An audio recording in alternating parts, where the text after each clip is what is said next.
It's the story of an American held in a dark Venezuelan prison. Then all of a sudden they all kind of lined up. They pointed their guns at me. And this is the point where I thought, I'm going to die today. I'm Becky Bruce. I spent a year working on Hope in Darkness, which now has more than 2 million downloads. Find it on kslpodcast.com or wherever you listen to podcasts. In today's episode of Project Recovery, parents just don't realize how dangerous opioids can be. Family members should now have at least some information to know where they can go to start talking about it, but shame still happens. Make sure you listen to the end. Find us on Facebook at Project Recovery. We'll have that and much more coming up.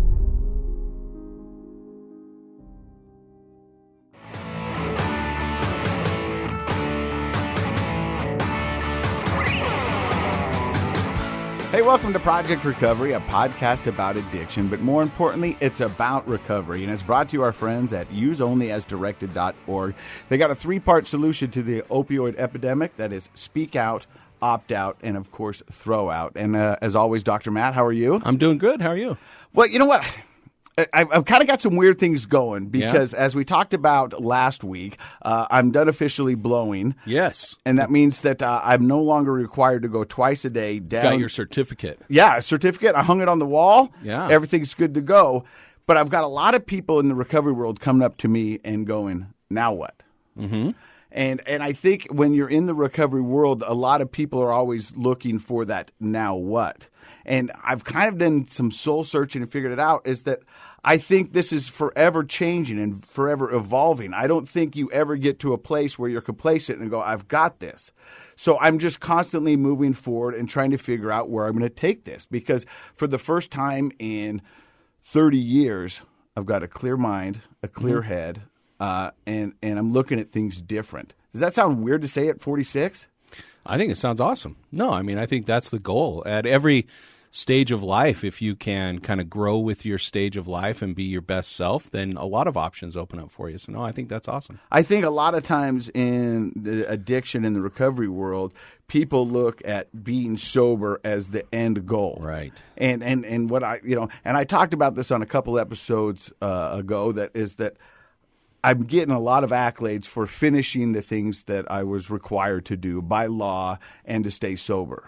Well, to kind of get your basics of life back, right? The basics. But I felt like sometimes that those accolades were undeserved because I'm just doing what I should have been doing all along.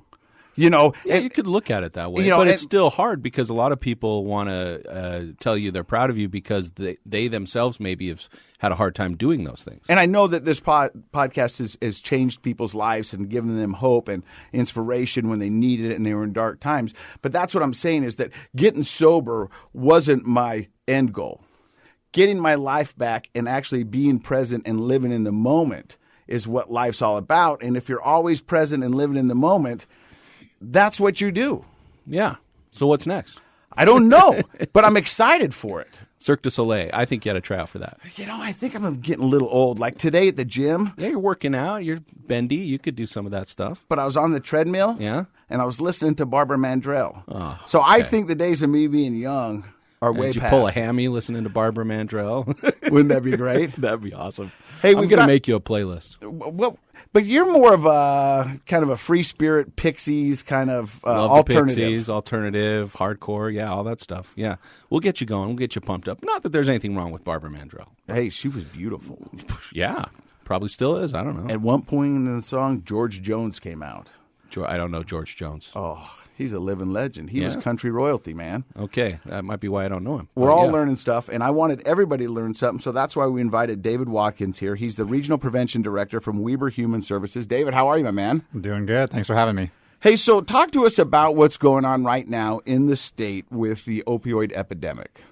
Yeah, so one of the things we're finding right now is that oftentimes parents, people in the public just don't realize how dangerous opioids can be, particularly when they get a prescription from their doctor. It seems safe. It was prescribed by my doctor, so I can just take these, no risk of addiction. But there really is that risk associated with them. I knew you were coming in today, and so a lot of times as I'm driving down, I'm thinking of things in my head of how I'm going to relate to this. And this popped in, and if it doesn't work, let me know. But I think the same same instructions that are given to you when you're given a gun should be the same for opioids, because in the wrong hands, these things are deadly. And if you don't know what you're getting into, this is not a good situation. And a lot of people just get them and take them and don't understand the ramifications and all the things that could happen and be associated with these drugs. Absolutely. Knowing, talking, having a conversation with your doctor when you're prescribed them, I think is key. Oftentimes doctors are busy and in a rush, and they just want to write you the prescription and get you out the door, right? Because they need to see their next patient. But if you can take the time, ask them a few key questions, you're going to be a much better owner of that opioid prescription. You're going to know how to take them. You're going to know when to stop taking them. And then you might know what to do with them when you're done taking them. Now, Dr. Matt had his son's wisdom teeth pulled out. It was a little over a year ago, right? Right. And you'd been doing this podcast, and you were savvy enough to have a conversation with the doctor and your son to see what things could be had. Tell me about that. Well, I mean, even though I work in healthcare, to be honest, sometimes you do just kind of go with the flow, whatever is prescribed. And having gotten into this podcast and being more and more educated on the opioid epidemic, that made me slow down. And to the doc's credit, he was in a hurry, like you said. But as soon as I asked a question about, well, are there alternatives? Can we talk a little bit more about this with my son? And he slowed right down, and we ended up with a different prescription, just 4 pills, a much more mild prescription. And then he taught us about using ibuprofen and acetaminophen instead of opiates over time, which I think is an excellent way to manage postoperative pain when possible. So, yeah, I appreciated the fact that just I've benefited from this idea of, being more educated and raising our awareness about the issue. And actually what was cool was my son, when I talked to him about it later when he got less goofy from his post-op, he was like, yeah, Dad, thanks. That makes sense, because he didn't want to run that risk of an addiction. So that's one of the things that I think is great about what you guys do and other folks, is helping the public become more educated on this issue. But you mentioned at the beginning, people are still not recognizing the dangers. Is that right? Yeah, I'd like to point out, I think a lot of positives have been changed in the medical side of things. The policies and things out there now, prescriptions are usually a lot smaller than they used to be. I remember years ago, it was always a story. I had my wisdom teeth pulled and I had a pill bottle of 30 pills and I only took 2 of them, type of a thing. That's changed a lot. And then on the flip side of that, patients are becoming more aware. But yeah, overall, a lot of the research shows that there's still some of this not enough knowledge amongst the public about how risky these medications can be for themselves or for their family members. What advice would you have for somebody who either they themselves or their child is about to be prescribed something like this, an opiate for pain? Well, what question, like if there is one go-to question to help them get some information, what would you recommend they ask?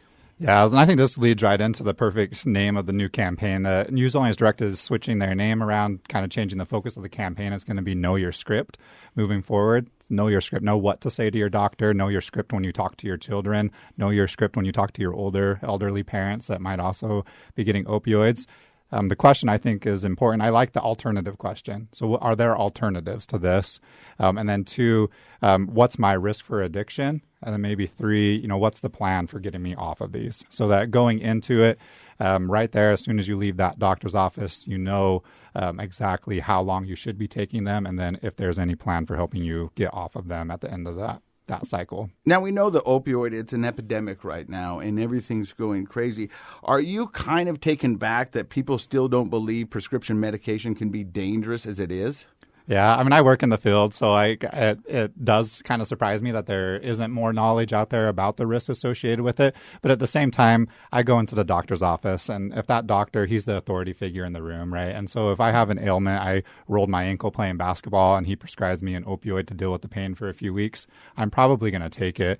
And so being knowledgeable about the questions to ask, I think, is really, really important, because they do want to have a conversation with us, but they are in a hurry. So they often just rush through it. And then, too, just us being educated on the risks. Looking up, doing some research on whatever that prescription or medication was given to us is really important so that we ourselves understand the risk to ourselves. Now, David, why do you think the general public, like myself or a parent out there, doesn't ask questions? What do you think the major roadblock is? Is it because we don't want to look stupid? We're in a rush for time? I mean, why do you think we're not asking these questions? Yeah, I think it's a rush for time. We're always get in, get out, right? Like that's what we do in society these days. And I think the other one is just maybe a lack of knowledge of what to ask. Again, we're talking to an authority figure who's prescribing us something. We don't want to ask them something because we think that they just know what they're doing. And so if we don't know what question to ask, we're probably not going to ask a question because we just don't know that there should be something asked. I think one thing that's crossed my mind before is changing what we call things, because the words we put on things create sort of reactions and connotations. And so I've found in talking with some of my patients who've struggled with this, the idea of it being called a painkiller is a little too general, right? So aspirin is a painkiller or Excedrin is a painkiller, but an opiate's a painkiller too. And we're not going to get addicted to aspirin, but we can get addicted to opiates. So one of the things that has crossed my mind in talking with the people that come in and work with me is let's change what we call it so that it gives it a heavier weight. So if you're calling something an opiate, now we know what that is as opposed to just the general term painkiller. I may need some aspirin if I have a headache, and we don't want to lump those all together. What do you think about that?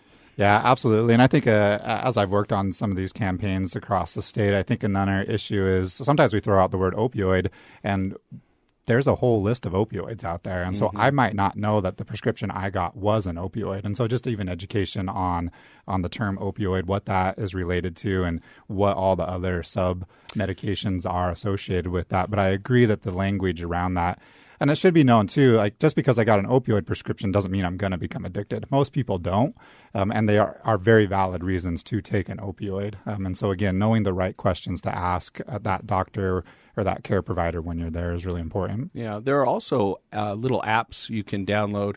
I guess maybe all apps are the same size. I don't know why I called it little. I'm right? with you. Yeah, okay. There are apps you can download where you can plug in the name of the medication on your bottle, and it can tell you all the information about it. So if you're confused about what type of medication this is, what's the difference between a benzodiazepine and an opioid and these kinds of medicines that have addiction potential, you can quickly. So nowadays we shouldn't have too much excuse to not know what we're taking, I think. I have a funny story with that. So when you get your prescriptions, they have the little prescription, the paper that they put in there. I never read them. I toss them out. My wife, she'll go through and she'll read the 3 or 4 pages that's all folded up in there. So she knows exactly how, the side effects, the what to watch for if things are going wrong and when to call your doctor. So that's important too. There is that paper there. An app is much easier, right? So we call that Wifepedia. Wifepedia. She tells you what you need to know. I got an ex-Wifepedia. I do too. You were talking about that, and that brought up, I don't know how many times, I had a hip replacement. I've had just a litany of surgeries. But every time I'd go to the pharmacist and fill up a prescription, the pharmacist would go, "Here's your prescription. Do you have any questions?" And I can tell you right now, I don't think I ever asked him one. But that seems like that would also be a good resource to where you're not in a doctor's office and go, and maybe pick their ear, right? Yeah, absolutely. So there's 2 kind of those point of contacts at the doctor's office. You could ask some questions at that pharmacy. The pharmacists are obviously very smart. They know kind of the contraindications, if that's the right word, hopefully, with the different medications. And so if you're taking 2 or 3 different things, great time to ask the pharmacist, is this going to affect this medication in particular or my other medications? And they know all the ins and outs of opioids and the risk of addiction as well. Now, when you think of useonlyasdirected.org, they've got the opt-out, speak-out, and throw-out. So it seems like we've talked about the speak-out. We've also touched on a little bit of the opt-out by talking to your doctor, asking if there's anything else that could be used to help with this pain. But I want to spend a little time on throw-out because that seems to be a big resource for people, addicts, getting their fix. And so what do we talk to people about throwing out? What are some of the rules and guidelines and general knowledge for that? Yeah, so when you're done with your prescription, whether if you took all of your pills, obviously, you throw the bottle out, right? You throw it in the garbage, you're done with it. Oftentimes, particularly with opioids, you get the 14 days for your wisdom teeth and you don't use it all. Throwing it out. So finding a responsible and environmentally friendly way to throw it out in the garbage. There's take-back boxes across the state in law enforcement buildings or city public locations. And often a lot of pharmacies now have these drop boxes where you can just go take your old medications. They don't have to be opioids. They can just be any medication. You can take them back there. That is a great option because you don't want those hanging out in a medicine cabinet. You don't know who might break into your home, come into your home. You don't know what family members might be struggling with something that might try and raid your medicine cabinet. And so reducing that supply is going to reduce the likelihood of somebody relapsing or to someone becoming addicted to a medication. And so getting rid of those quickly is an option. And so those drop boxes provide that. I can go there whenever I want. The other last option would be take-back events. Our communities typically hold take-back events twice a year through the DEA, and oftentimes local coalitions will hold their own take-back events. So finding those, obviously those you tend to hang on to the pills a little bit longer, so that might be a last resort. But getting rid of those medications as soon as you're done with them is important. Something that just popped into my head is that, I'm at that age now where my parents are getting a little bit older.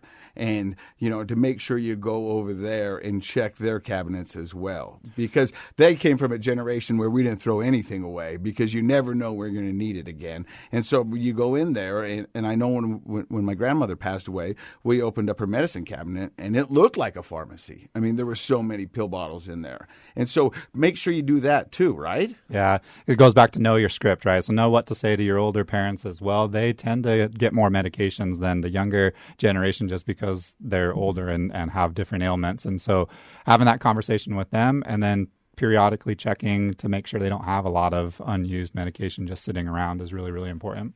Now, I'm from the biggity-biggity-o, that's Ogden to you and me, but for people listening to this podcast, will you tell everybody what Weber Human Services offers up there? Yeah, so Weber Human Services, obviously they provide the treatment aspect. So if somebody's dealing with addiction, they have the counselors, the therapy there to help someone deal with that. Also, the end that I work on is the prevention side, and so they do a lot of prevention. Prevention deals with risk and protective factors, and so they have a lot of local coalitions, typically centered around their high school. So there's like a Fremont High School Cone Coalition or a Ogden High, or a Bonneville High School Cone Coalition, and they're dealing with the particular risk factors in those particular communities, doing strategies and events to help avoid future problems with our youth with addiction and those type of things. Use only as directed has been key up there. Bonneville High School Cone has just recently did some really cool installs at their park. One of them being a picnic table that was, you just couldn't sit at it or eat at it. And it was, this is an option, but you probably have better options. Same thing with kind of that, speak to your doctor. You have, this is an option, your opioid's an option, but maybe talk to him and see if there's a better option for you. So spreading that message and that word out there in the communities there in Ogden. How prevalent is the abuse with the younger kids? So with opioids in particular, we don't see a ton of misuse with youth. So youth in that high school age range aren't misusing opioids very often. There is that breakdown. So we do prevention early, right? The earlier you talk to somebody, the less likely they are to engage. Mm-hmm. There does seem to be a little bit of a breakdown there between high school and that young adult age. 25 or so is when we really start seeing opioid misuse pick up. And then there is some risk with our youth with stimulants. And so more and more youth are starting to use stimulants as a way to either deal with their stress, their anxiety, or to do well with their performance in school. So again, parents, have a good relationship with your children, bond with them, and know your script, know what to say to them, know how to talk to them. Have a conversation early with them about prescriptions and opioids, alcohol, and other drugs as well, to help them know, when they might be at risk. Again, they might not see a stimulant as risky, particularly if their friend gives it to them and says, hey, this will help you on a test. But if you can have that conversation before they're offered that opportunity, they're going to be knowledgeable and know how to make the right decision. We've said it on the podcast before, talk to your kids about drugs and alcohol before somebody else does first. Yeah, I think that's great advice, essential advice, really. Otherwise, kids believe all sorts of crazy things. And, if I believe there were barking spiders until I was 15. They're not? No, it's just my dad. Oh, just your dad. Okay. And, yeah, anyway, we won't go down that path. But one of the things I found talking with parents a lot is that later teen where you're, age like 16, 17, 18, they're still at home. They may have their own prescription for a stimulant. And a lot of parents are trying to teach their kids independence and responsibility at that age. But one of the scary things, so if a parent's listening and you have a kid that age with a stimulant prescription, I don't recommend you turn that over to them 100% so that they have their bottle in their backpack and they're going around with, 30 pills. For those who don't know, what would a stimulant be? Ritalin, Adderall, methylphenidate, these medications that are typically prescribed for attention deficit disorders. And so it's not that you necessarily can't teach the child responsibility, but I recommend instead getting a pill tray with the days of the week and filling it up and keeping it someplace like in the kitchen where a parent can peek and see, A, are they taking it, which is sometimes a problem that they aren't if they're supposed to, but B, that big numbers of pills aren't disappearing. And so I definitely recommend there are other ways to teach your kids responsibility and kind of hang on and keep track of those pills in your own house, see what's happening with them. We're going to take a break for a minute. We're going to bring in Mary Jo McMillin. She's the executive director at USARA. You've been listening to David Watkins with useonlyasdirected.org. You're listening to Project Recovery. We'll be right back. 2 years ago, Americans watched in horror as a crisis unfolded at the Kabul airport. She was tear-gassed and beaten. Images of thousands desperate to escape Taliban oppression filled our news feeds. More than 80,000 Afghans made it to America. But the story didn't end there. It was very cold. There was no power, no heat. Who would help our newest neighbors? I'm Andrea Smartin. In Stranger Becomes Neighbor, you'll hear the stories of some remarkable refugees who left their homes and their dreams behind, only to start over from zero. Their only possession was 3 blankets. And you'll meet Americans who stepped up to help them. You want me to come when you deliver your baby. What can one person do in the face of an international disaster decades in the making? That's Stranger Becomes Neighbor. Find us at kslpodcast.com. Follow us on Apple Podcasts or anywhere else you listen.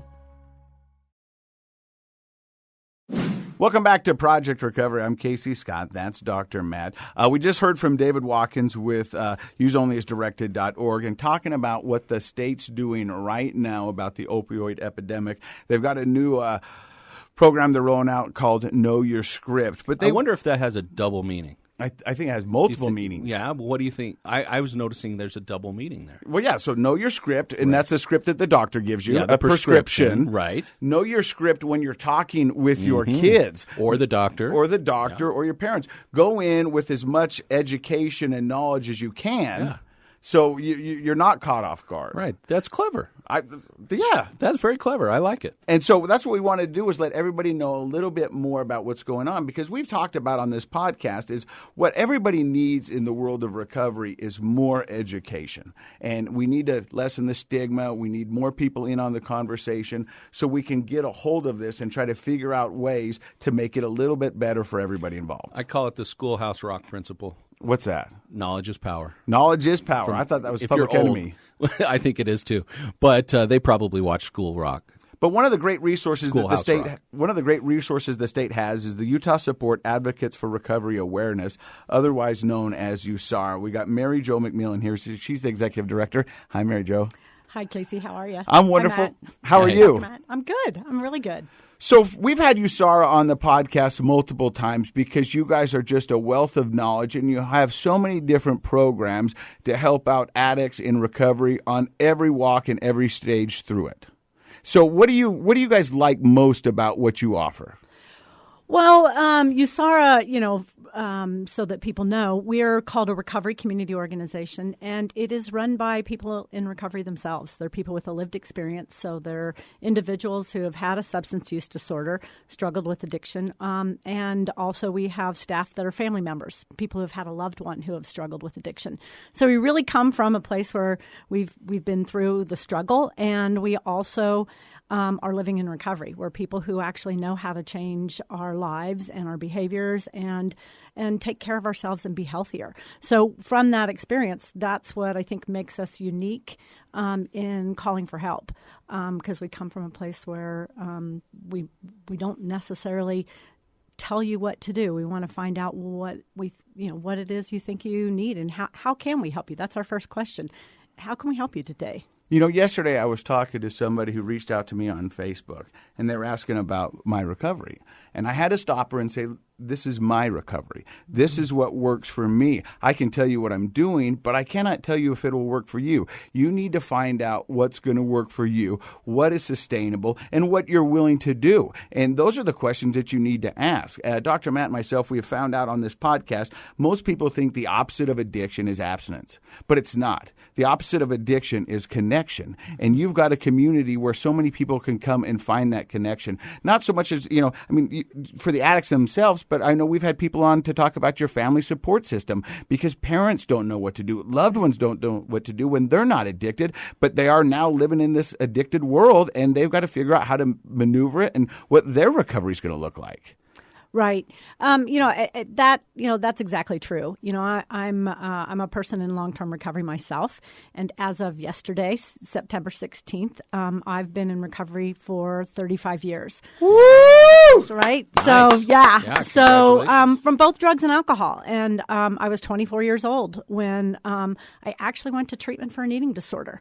I was still using a lot of substances, drinking to blackout, and nobody ever talked about that problem until I got to an inpatient program where they said they actually had a unit with substance use where they treated it, and they told me that I needed to be on it.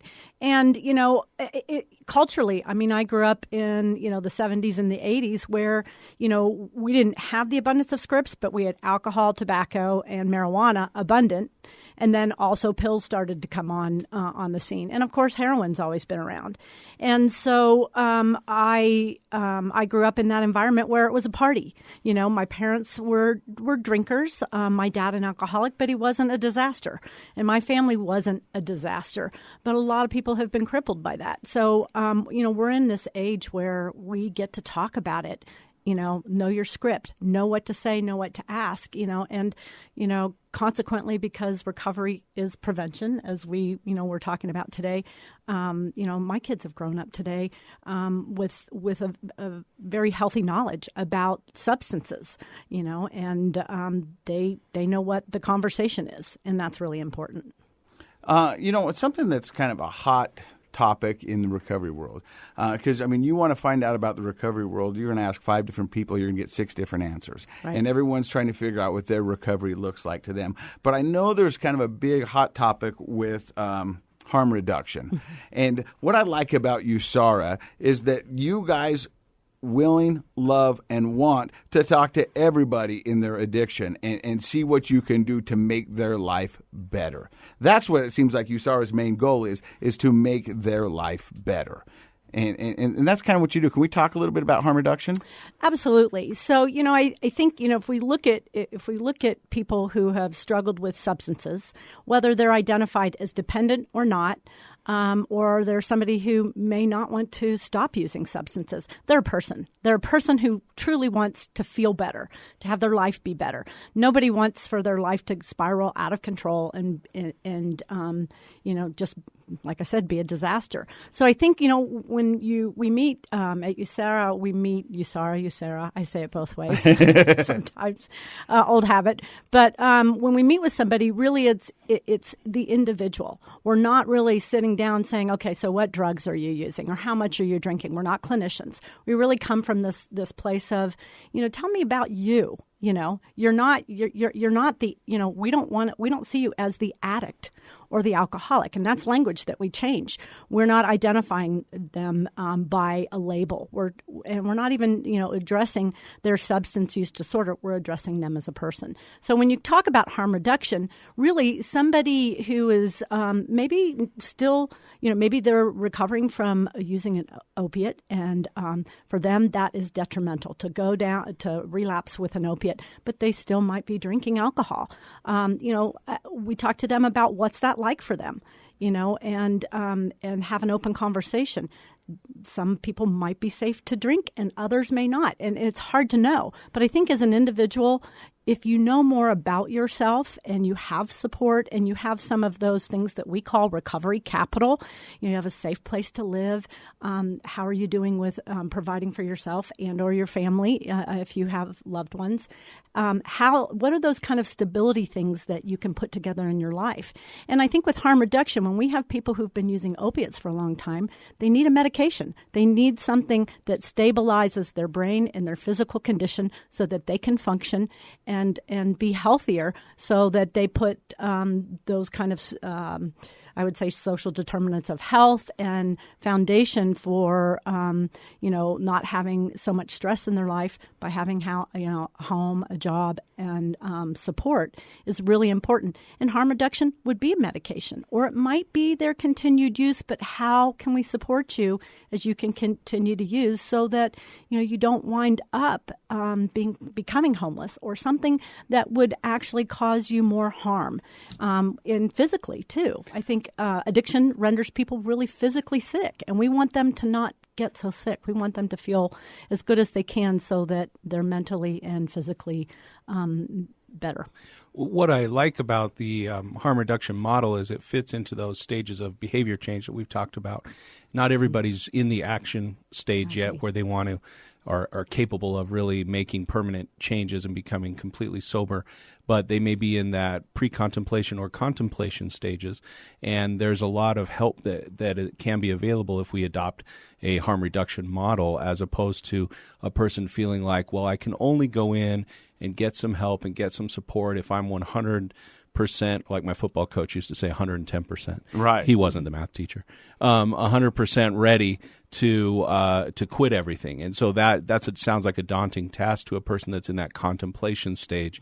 Mm-hmm. And I think this model, especially connecting with people that are not a clinician who's going to do a diagnostic interview, but they are people who can connect with you and empathize and provide support and conversation in that contemplation stage. And I believe that, from what I'm aware of on the numbers, that helps people transition to an action stage eventually. When I was alone and isolating in my addiction, sitting on the back deck, drinking beers, I felt I was alone. I felt I was broken.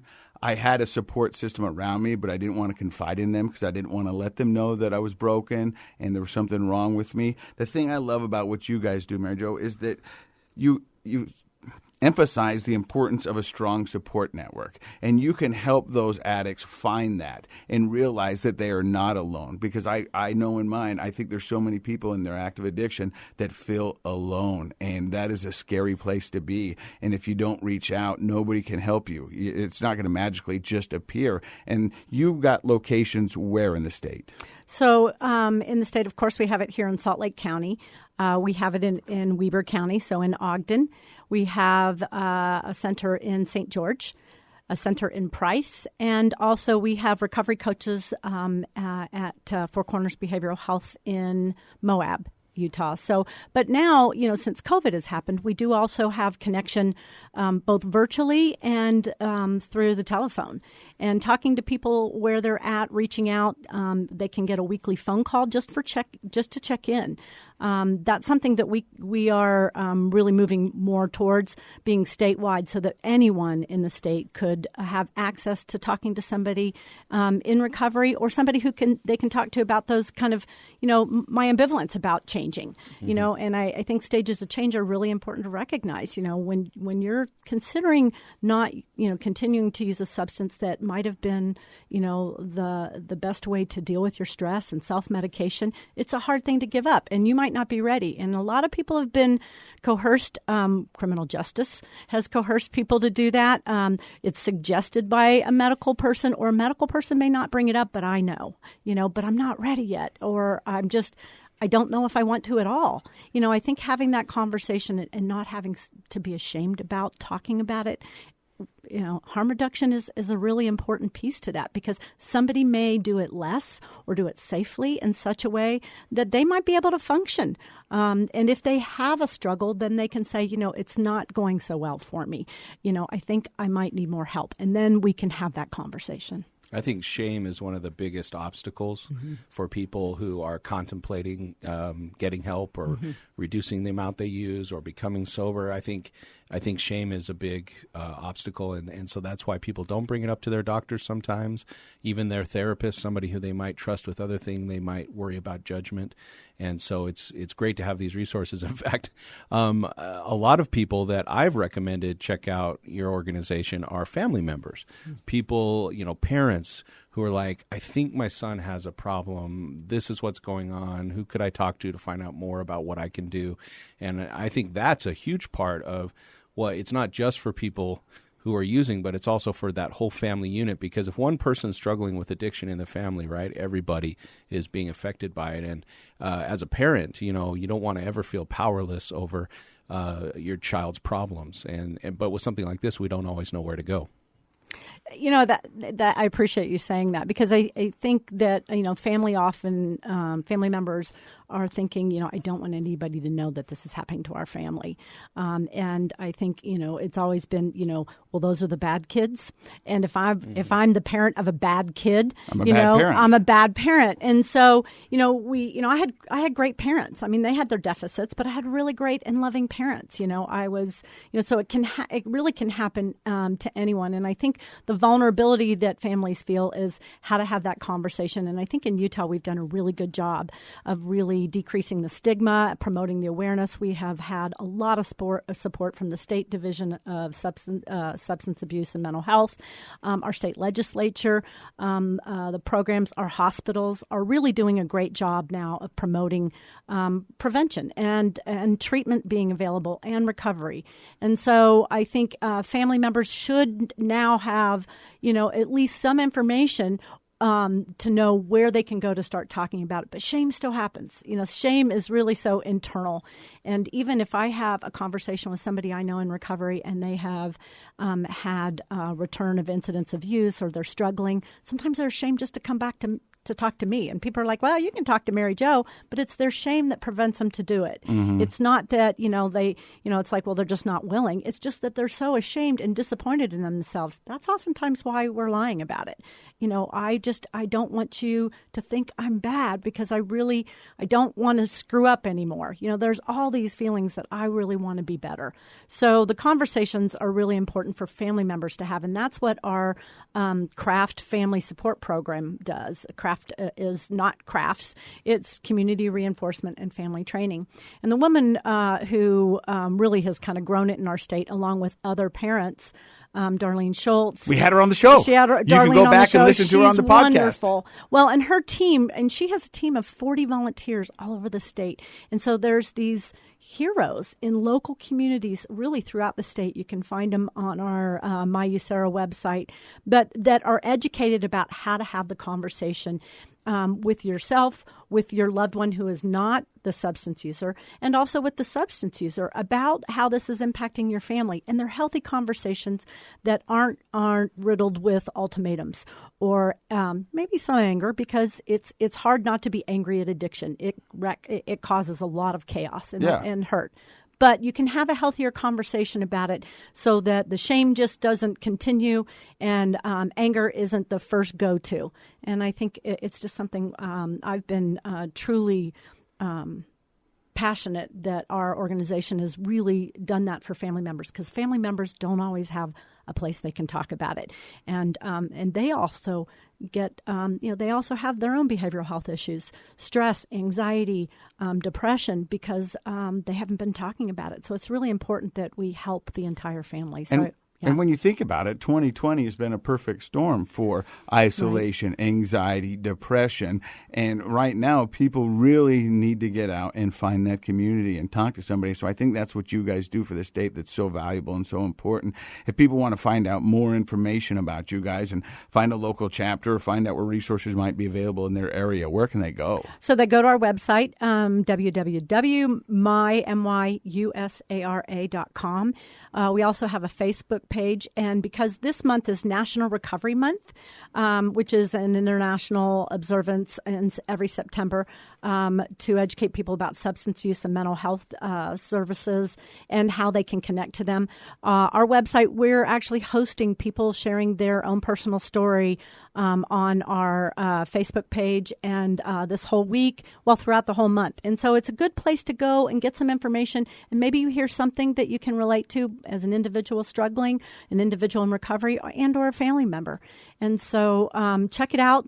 We'd love to have you connect and give us a call. You can also call us at 385-210-0320. And you have a person in recovery on the other end who would be happy to talk to you. Hey, Mary Jo, thank you very much. I'm going to have you swing the mic over to David real quick because thank you. When we were sitting down and we were doing the pre-meeting for the podcast and we were going over the notes, Dr. Matt, you brought this up to me and you said about the naloxone. Tell me what you found. Yeah, so we have a note here that says there are places you can go, pharmacies, without a prescription, and they can help a person who needs naloxone. Is that true? I didn't know that you could do that.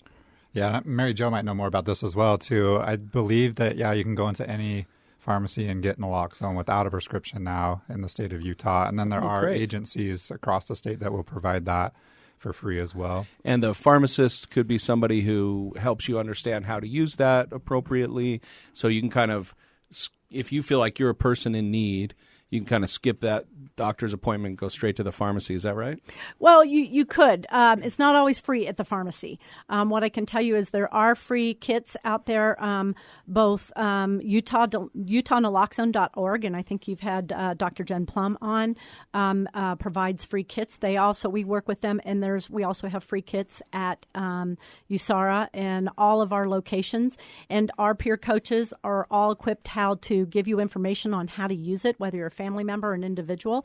So please contact us to do that. And also Utah Naloxone.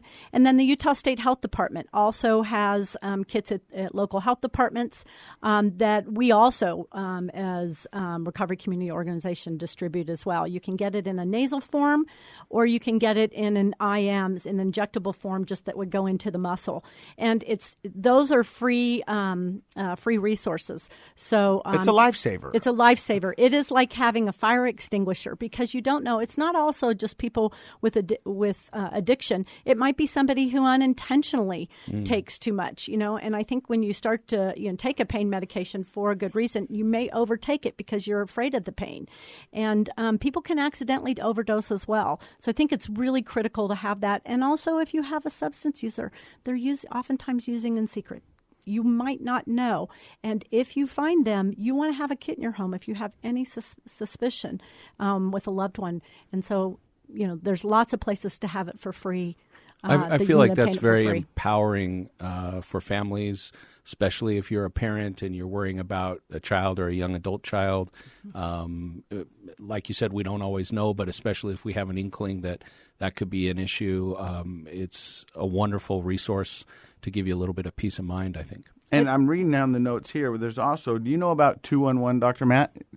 Tell us about it, Casey. 211, or visit 211utah.org. It's used to be directed for opioid treatment and recovery resources in their country. So all you have to do is pick up the phone, dial 211. It's a simple way to find the assistance you need for an organization throughout Utah. And so that's a great resource, because I remember when I was in my addiction, I didn't know where to turn. It's not something that you ever really plan for. And so where do I go? What are the resources? And if people are listening to this podcast or they've got loved ones, they want to find out what resources are in their community. 211 seems like a great way to get started, to point you in the direction to recovery. I think that's true. 211, it's something that people might readily think of, like, where would I look? And of course now, Dr. Matt, you talked about, we do have the resources.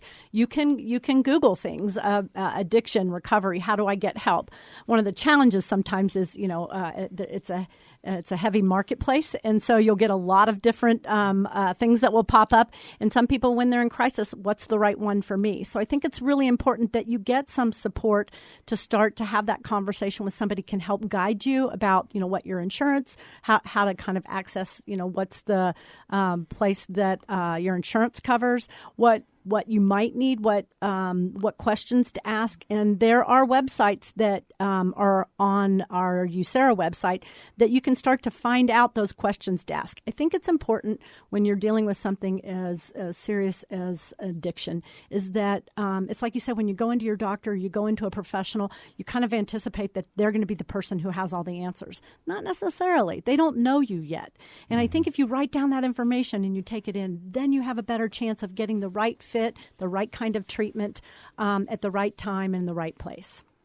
Hey, Dr. Matt, we learned a lot on the podcast today, and if it wasn't for the fine folks at useonlyasdirected.org, we wouldn't be able to do this and provide a resource for those in the recovery community looking for help, looking for inspiration, looking for hope, and really that's what this whole podcast is about. Oh, yeah. I rely on being able to give people referrals. People ask me for all sorts of referrals all the time, and I've always been really happy to be able to refer people to USARA, especially family members, people who are looking for information.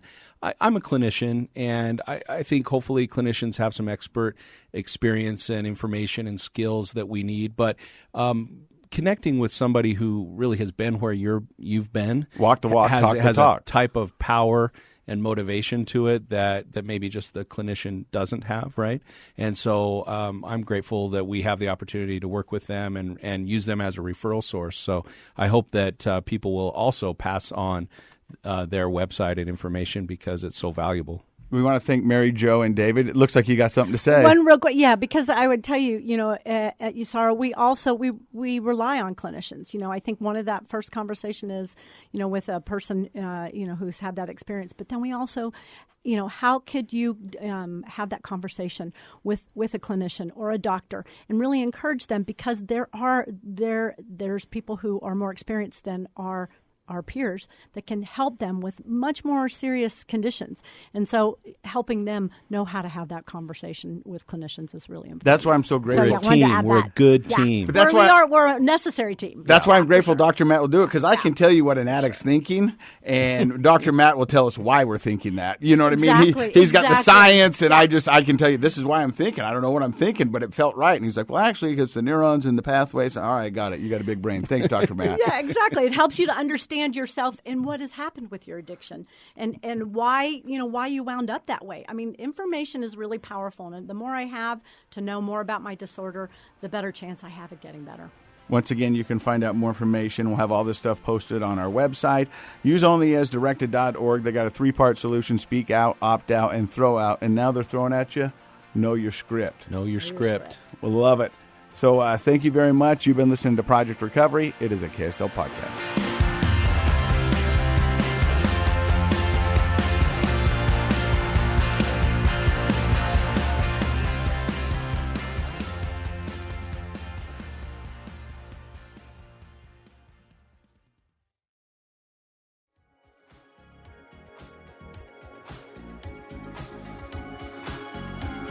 The contents of this program are for informational purposes only. The program is not intended to be a substitute for professional medical advice, diagnosis, or treatment. Always seek the advice of your physician, licensed therapist, or other qualified health provider with any questions you may have regarding a medical condition. Never disregard professional medical advice or delay in seeking it because of something you've heard on this program.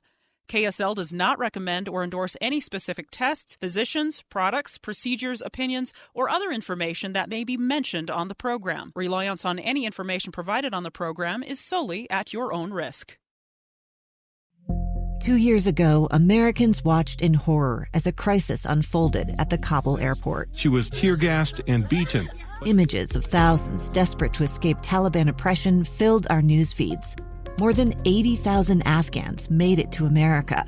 But the story didn't end there. It was very cold. There was no power, no heat. Who would help our newest neighbors?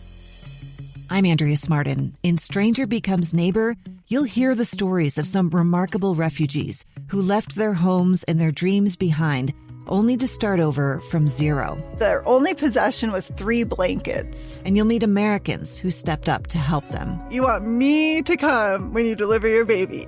What can one person do in the face of an international disaster decades in the making? That's Stranger Becomes Neighbor. Find us at kslpodcast.com Follow us on Apple Podcasts or anywhere else you listen.